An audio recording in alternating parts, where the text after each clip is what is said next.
So good morning, everyone, and welcome to the Dells Chamber of Community Affairs. This morning, our guest is Kristina Fiebig. Close? Feibig. Close, Fiebig. yes. Okay, it's a long E. Kristina Fiebig with a solid waste coordinator with the Tri-County Hazardous Waste and Recycling Program. So we're excited to hear what's happening. I know it's the most exciting topic of the world, right? It is. We should be interested in seeing what is going on, how can we improve, and how can we be better stewards of everything, including our waste. So we are looking forward to hearing from you. I will do my best to watch the chat for questions or hands raised. Sometimes I miss them, but sometimes that makes it a little bit easier, especially when you're sharing a presentation. But before we begin, Kristina, we're going to go around the room and introduce ourselves on the screen so that you know who is in the room. Now, you may know most of them, but we're still going to go through this. This is being recorded, and so that way anybody else watching this gets familiar with who's on the screen also. So I'm going to start with the person who is here a lot, and we appreciate that because we get input and updates from him constantly, which is important to our community. Dave Peters. Good morning, Dave Peters, Columbia Cascade Housing, Mid-Columbia Housing Authority. Nothing too new other than, again, we're working on Rand Road, Mariposa Village, and Hood River, 130 something apartments. And then we do have all the funding in place for the new project here in the Chenoweth area where DeHart's Market is. That's going to be, I think, 76 apartments. So definitely some, and then many other projects on the starting to get going. So, as far as applications and stuff. Dave, I'm going to ask you a quick question. When are you projecting for that project out at DeHart's Market to begin? As far as I know, we're going to start construction next in the spring or summer at the latest. Okay, great, fantastic. We need some of those. Yeah. Phil Brady. Good morning. Good morning, Phil Brady, Wasco County Commissioner. Been gone the last couple of weeks. I've been on vacation visiting family and bicycling on the north shore of Lake Superior, which has beautiful weather, but not as many hills as we have here in the gorge. We even got to see the Northern Lights. It was wonderful. Awesome, fantastic. Coco Patton. Yeah, you got it. Hi, my name is Coco. I just started a job recently over at Dirt Hugger in Dallasport and just saw this pop up into my email, and I wanted to hear all about it. So this is my first one. Awesome. Thank you for joining us. I appreciate that. Absolutely. Mike Wacker. Dan Spotts has been inviting me, so I've listened to a few recordings, so I just thought I'd join live. Perfect. Thank you. We love it. Adds to the fun crowd and also to the people here from different stations and different thoughts, so we can ask questions and have thorough information discussed. I appreciate that. Jacob Anderson. This is Jacob Anderson, Economic Development Officer for the City of the Dells. And I'm working right now on an RTP grant. So we're going to be applying for some dollars for the bike hub for the Federal Street Plaza. So likely some of you will see email from me shortly about some letters of support. Great. Thanks. Jim Winterbottom. Good morning, Lisa. Jim Winterbottom, the Dalles Disposal. Awesome. Thanks for being here. And Heather Butcher. I'm Heather Bucher with the Dalles Disposal, and I've been working closely with Jim on implementing the RMA. Awesome. Thank you. All right. We have all of our guests introduced. Thank you all for being here. I love it. We have more people here to talk about waste, recycle, and garbage than I've ever had on any other topic. Just kidding. Just kidding. We've had lots of people on here, but I love it. This is awesome. It's something that impacts all of us. So with that, Kristina, I am going to let you take over. And let me ask you one question before you begin. Are you a person who wants questions throughout or save to the end? Save your questions to the end, please. All right, there you guys go. There's our orders. So write your questions down so you don't forget. And then we will have some great discussion at the end. Thank you, Kristina. It's all yours. Thank you. I'm going to share my screen.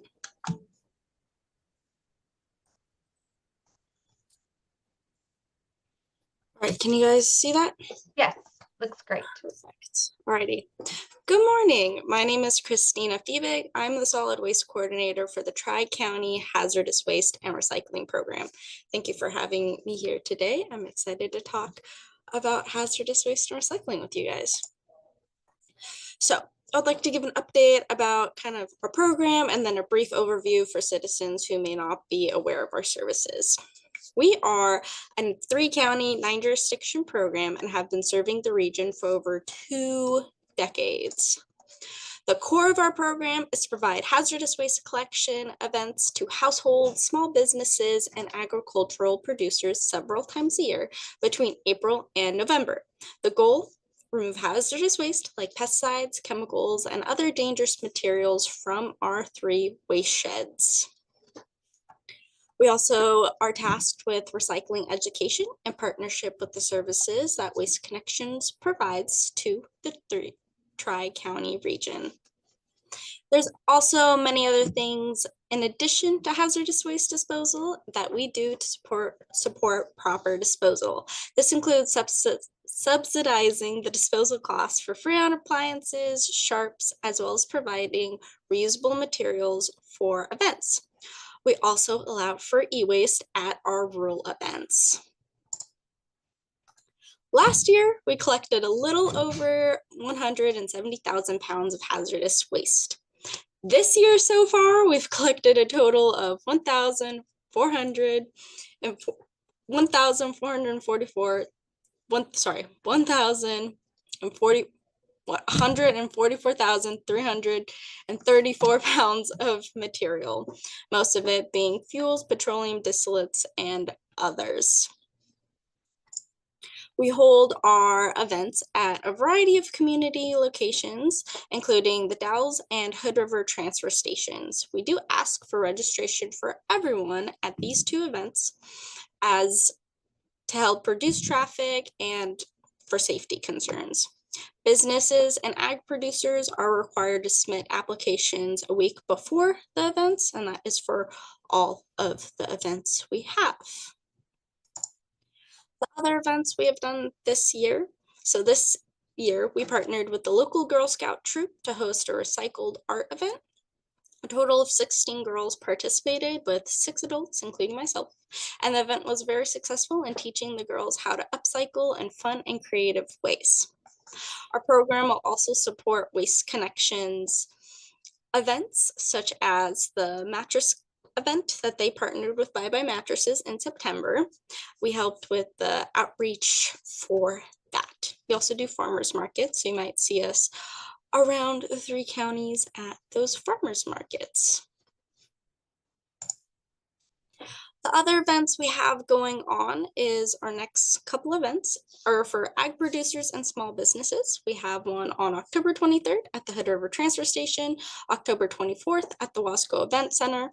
We're asking that registration for these events be due by 4 p.m. on the 16th. So if you know any farms or businesses that want to dispose of hazardous waste, let them know so they can get registered and we can get them in. And then we also have one on November 15th and a week before for that one as well. Our very next events for households will be in Hood River and the Dalles. Hood River on the 14th and Dalles on the 15th. So registration required for everyone. So registration is open, so you can get registered for that right now. We also have refreshed our newsletters, our twice yearly newsletters. They go out to all addresses that we share our collection schedule as well as helpful tips on hazardous waste and recycling. The information is provided in English and Spanish, so we can reach more. Now, the update on recycling, which you guys have probably all have been waiting for. Today, the curbside recycling pickup and drop-offs at the transfer station accept the Universal Statewide Collection List, also known as USCL. Recycle On is the statewide public-facing educational organization that is helping Oregonians feel confident in recycling. So if you see this logo, just know they're real and they're here to help. So the list. You might be asking what's different or what's new about the list. For starters, Oregon now has one recycling list, and that's it across the whole entire state. The recyclables that were added for our county are plastic tubs without lids, and those plastics would be PET number 1, HDPE number 2, or PP number 5. We have buckets, pails, storage containers, and those are made of HDP number 2 or PP number 5. Those ones, the size on those, you need to make sure it fits into the recycling bin, but it needs to be loose. Other items that we have added are the aseptic gable top style containers. These are the alternative milks, the broths, the juices, and the milk cartons. Another thing that has been added is the nursery packaging and trays. So these ones need to be made of HDP number 2 and PP number 5. Scrap metal is now also accepted, but it needs to weigh under 10 pounds or less and needs to be 18 inches or less in lengths. No sharps, no tanglers are allowed. Now remember, if the lid screws on, leave it on. Make sure the items are rinsed, dried, and cleaned before recycling. Everything else on the list that used to be is still accepted, except aerosol cans. These are no longer accepted.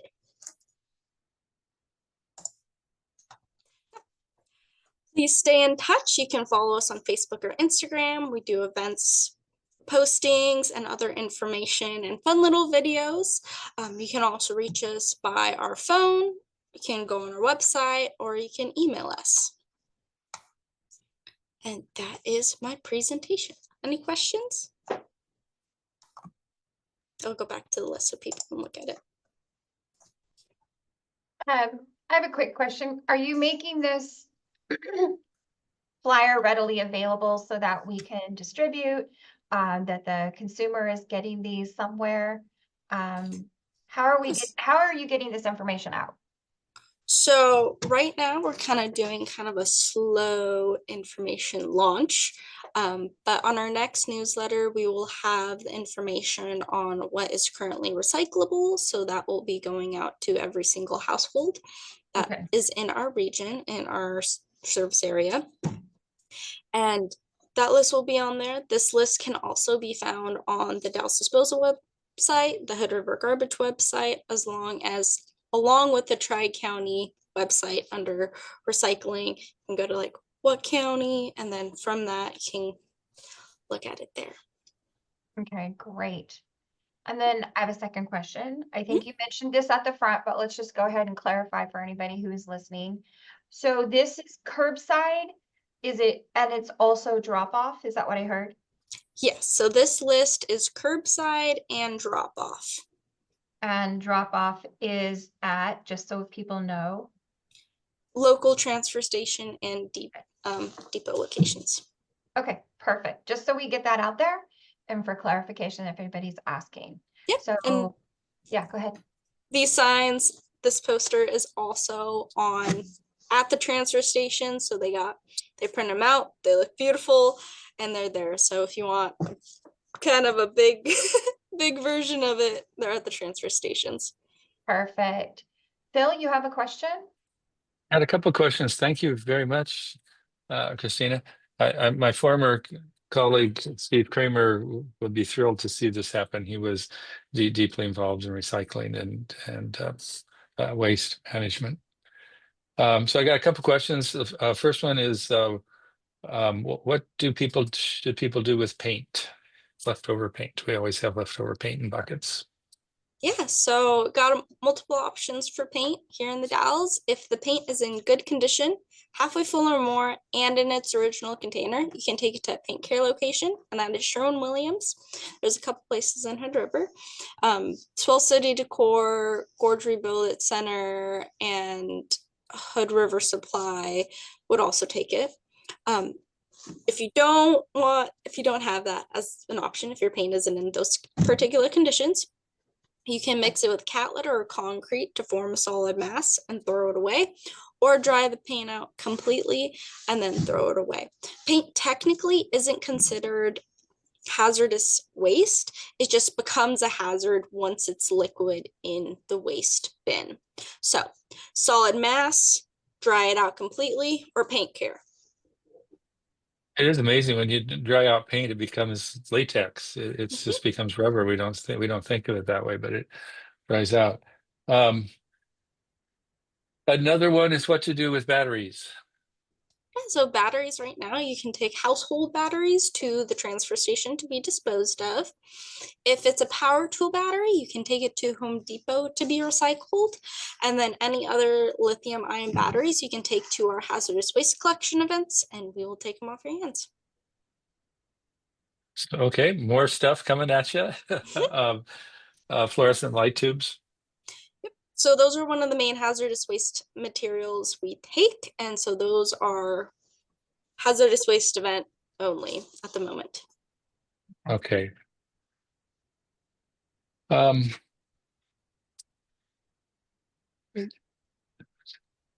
let other people step in here if they have questions. I have some other to go in different directions. So, note on the light bulbs, do not crush them. Just take them to us. We'll take them for free if they're whole. Do not crush. That's because of the mercury inside? Yes. Yeah. Okay. Good to know. So if other folks don't have questions, I'll keep going here. Just keep going, Phil. There's a cleanup happening in the Rowena, stage 2. The EPA is involved. Our Tri-County is involved in receiving that waste, and actually, oh yeah, let me start there.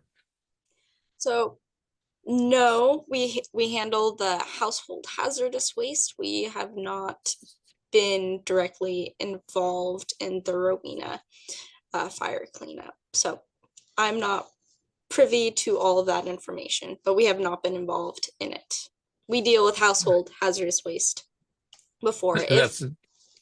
Yeah, that's fine. It's being properly taken care of by the EPA folks, and so it's being done well. So is my understanding, and I'm pretty sure on this, is that the Wasco County landfill does not accept hazardous waste. In fact, I tried and with some lath and plaster, and down at the transfer station they said, well, you got to get that checked. So I did the right thing. I got it tested, and my guess was right. My house is so old that it was built before asbestos was put into the plaster. So after we tested and I showed, and I thought, yeah, good, okay, this is safe to go. But my original question, so the hazardous waste, where does it go? Is that, I'm guessing, Arlington? So construction material with asbestos, yes, it needs testing, and if it does come back positive that has asbestos, it does go to Arlington. There is an application that needs to be filled out. There is a certain way that the material needs to be contained during transport in order to keep it down, keep it contained, and then it'll go to Arlington. You'll have the application, and that is where it gets disposed of in our area. Hey, Kristina, I want to jump in here real quick and clarify. Asbestos containing material is special waste, and it is received at the Wasco County landfill when permitted, prepared, and special waste permit pulled as it should be. Hazardous waste needs to go to chemical waste management in Arlington. So as an example, Phil, at the Rowena fire, there's 48 parcels that have a clean bill of health. They can be hauled as fire debris into the Wasco County landfill. There's 25 parcels that were deemed to contain asbestos containing materials. Those will be hauled into the Wasco County landfill under the special waste permit and DEQ ASN 4 protocol. And there's 4 or 5 parcels that were deemed hazardous, which will need to be mitigated by an environmental agency, taking them to the chemical landfill at Waste Management Arlington. Wow. What's made, if without prying too much, what's that last category? What kind of materials are coming out of the houses there? Petroleum I don't have the list in front of me, but there's 4 or 5 Okay. carcinogens that need to be handled as hazardous. Yeah. Fuels was a big one, I believe. Yeah, it's as the chemical industry started after World War II, pumped a lot more hazardous chemicals into our houses, cleaning things and hazardous, all that. So, turning to curbside, is it still the case that residents do not need to separate one material from another? My understanding, as talk to the driver comes by, I do separate out glass from everything else. But we aren't asking people to separate for curbside? Jim, you want to take this one? Sure. No, it's all commingled, Phil, all into one bin, soon to be one cart for the city residents of the Dalles. Glass and motor oil on the side, but everything else gets commingled and sent off to processors where they use AI and robotics and photo technology to separate the material. And then once source separated, they work at it. Wow, so I'm imagining a conveyor belt with little sorters that Yep. push things one way or another. Exactly. Oh gosh. I visited a facility near Bend, in Redmond Bend, for construction waste, where they were separating out the wood products from everything else, and then the wood products were being ground and used for what's it called? Well, as fuel for hog fuel. Hog fuel, yeah. And that was being done a lot by hand. Right. Yeah. Right. Yeah. Amazing, impressive, good facility and then they were compressing everything down, which I had a big benefit that the same amount of stuff is going to fill up the landfill more slowly because it's compressed. And then on our larger construction projects that we have in town, we'll place a box out for clean dimensional lumber only, 2x4s, 2x6s, things like that. And then we haul that to Dirt Hugger and they use it in their processing of compost for resale. Oh, great. Anything else go to Dirt Hugger? All the curbside yard debris that's collected in the Dalles and all of our transfer station material in the Dalles, as well as in Hood River, the transfer station material and our curbside organics program. All that material goes to Dirt Hugger. The 2 months that you receive vegetable matter, I greatly appreciate it. That really helps keep the house clean. Yeah. I know I'm hogging the questions here. I have another direction to go. Just go for it, Phil. Okay. So in the news, my name's been in the news because of the Portland Harbor Superfund cleanup. And want to clarify, because this goes out to other people too, that I attended the meeting where they're starting to talk about transportation. And I emphasize they're just starting to talk about transportation of toxic waste from the Portland Harbor to somewhere. And let me begin first by saying I support cleaning up the Portland Harbor. This is important for salmon and the salmon. And actually the PCBs and such, they go down the Willamette and they drift up the Columbia, even as far as Beacon Rock, because that's the end of the tidal waters of the Columbia River. So it's, it's not just, it's the right thing to do for Portland, the right thing to do for Oregon, and it also affects all of our salmon populations in our rivers here. And so they were looking at three places to put the small percentage, about 7% they estimate is toxic waste. The 93 is the rest of the dirt and the muck that also needs to be moved to landfills. And 3 places are Wasco County, the Arlington, and what's the name of the one across the river there by Bickleton? Does that have a name? Yeah, It does have. that's Roosevelt, the Urabanko landfill. Okay, Roosevelt. Yeah, I've actually biked up that hill. That is a that is a tough hill to climb. My daughter, I wouldn't have done it except my daughter was ahead in front of me, keep kind of pulling me forward. The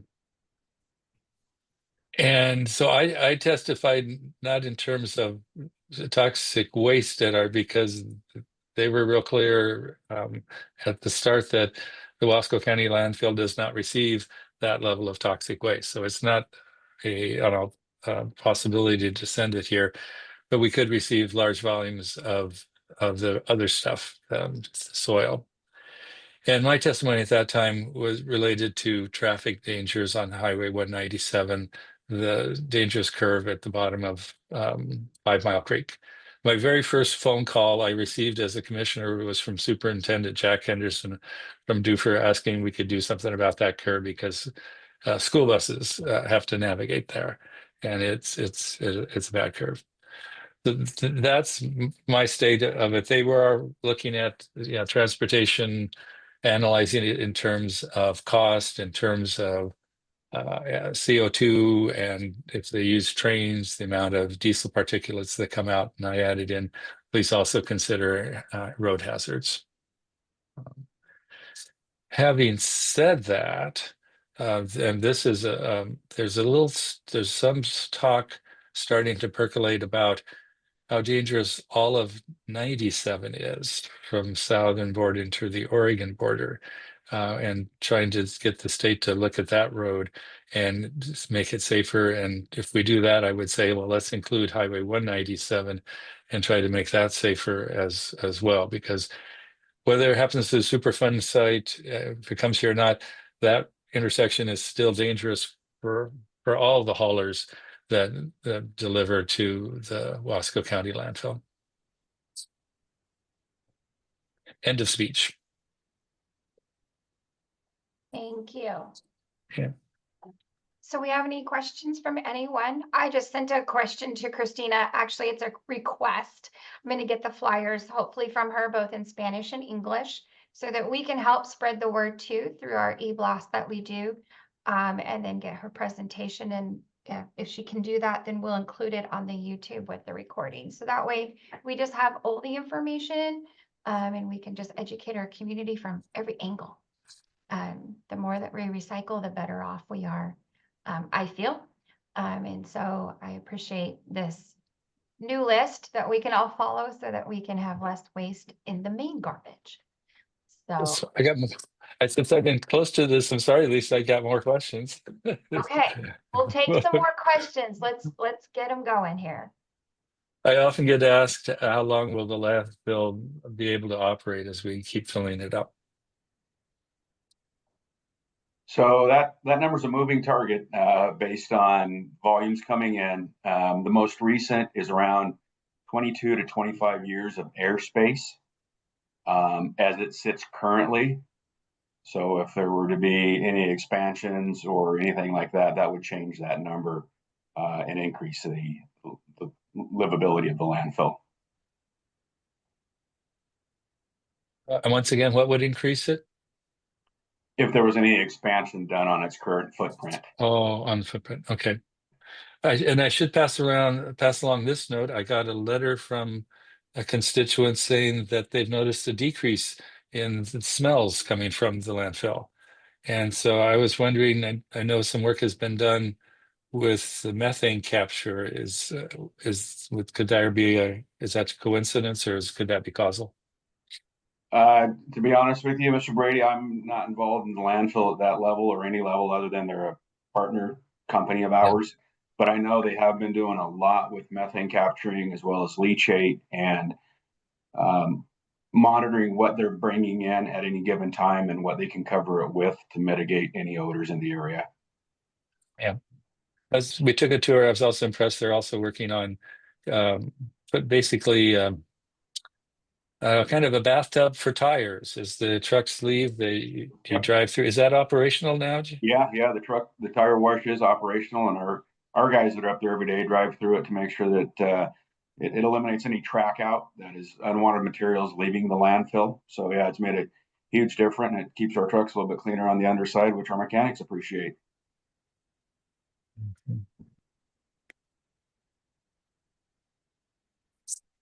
This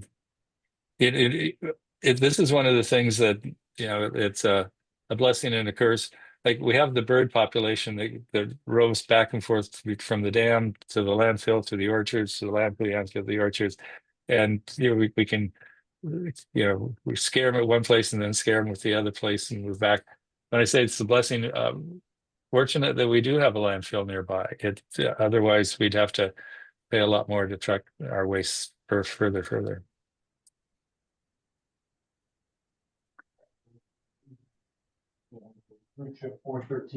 I was going to ask Phil's question about the separation, but I heard you say if it has a lid, it stays on, or whatever your little term was. What's the reasoning behind that to have the metal mixed with the glass? I assume there's a separator later with the magnet or something, but why would you? Is it just make it easier on us, or is there a preference actually for you guys?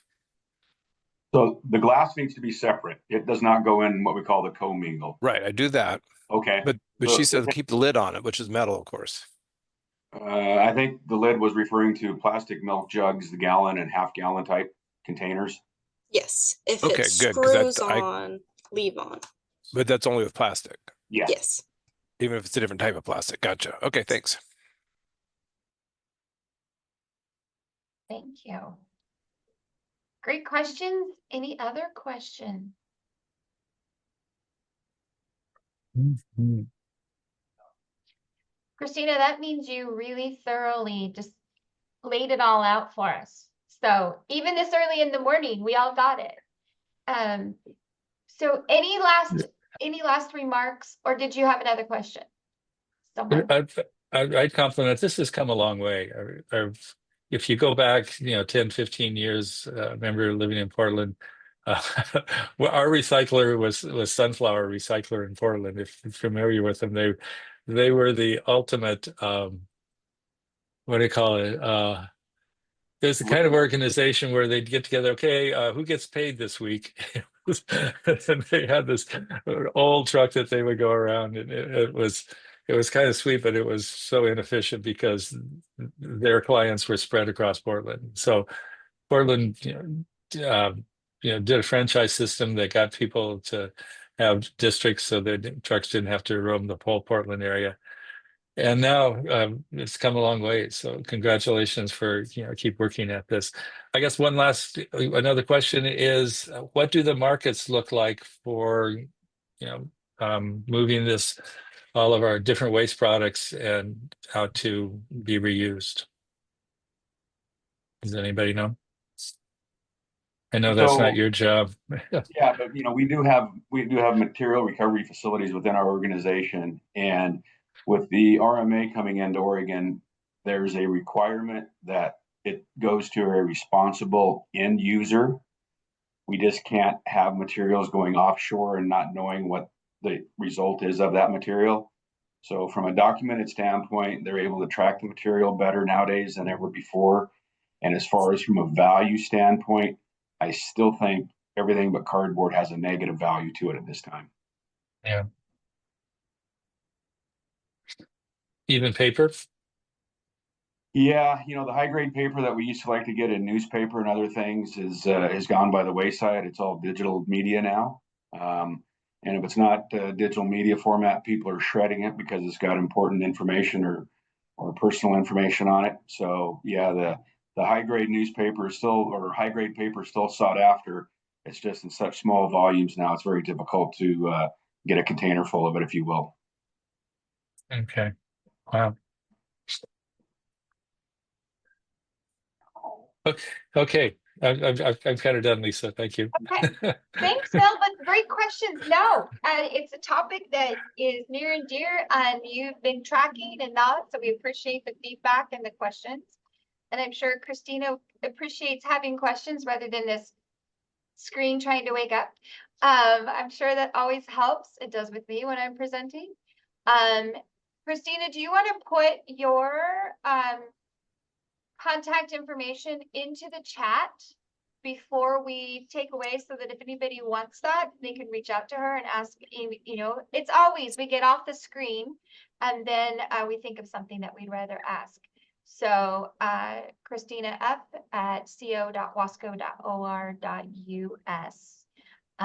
would be the best way to get a hold of her. And she's also got a phone number now in the chat. You can just copy and paste that. So that way, if we do have questions, and I look forward to getting that information so we can share with our circles that we have at the chamber as far as communication goes. I So, will say this before you go, Phil. I will say yeah. this. Some of my young team who are a little bit younger have been watching Kristina and her fun social media, and they love it. That's what they come and talk to me about. It's like, have you seen this? It's about garbage and da da da da. You're catching their attention. So don't quit. It's funny. They're like, have you seen their social media platforms? So you are doing a fantastic job of getting that awareness out there in a fun and very informative way that's actually catching the younger generation along with the older generation. So good job in closing that gap. We appreciate that. Yeah, we were just talking about you yesterday and your social media. So good job, girl. We appreciate that. Keep it up.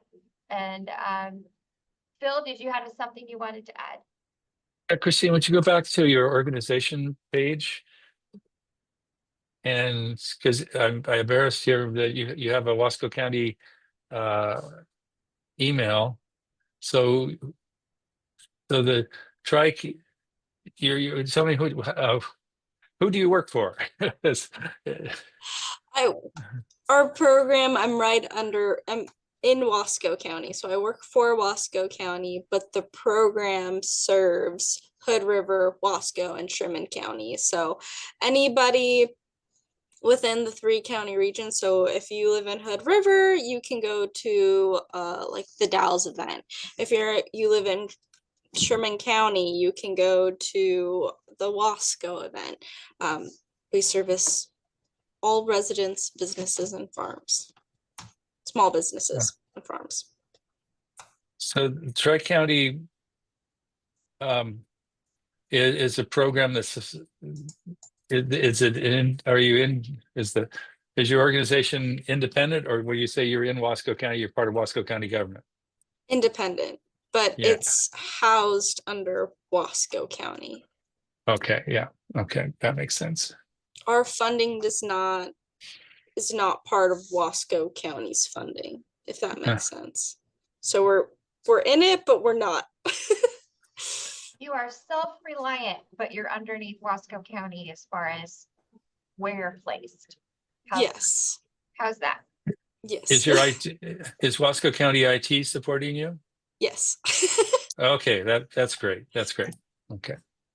Yeah, that'll take you a long way. All right. Anything else? Any other questions?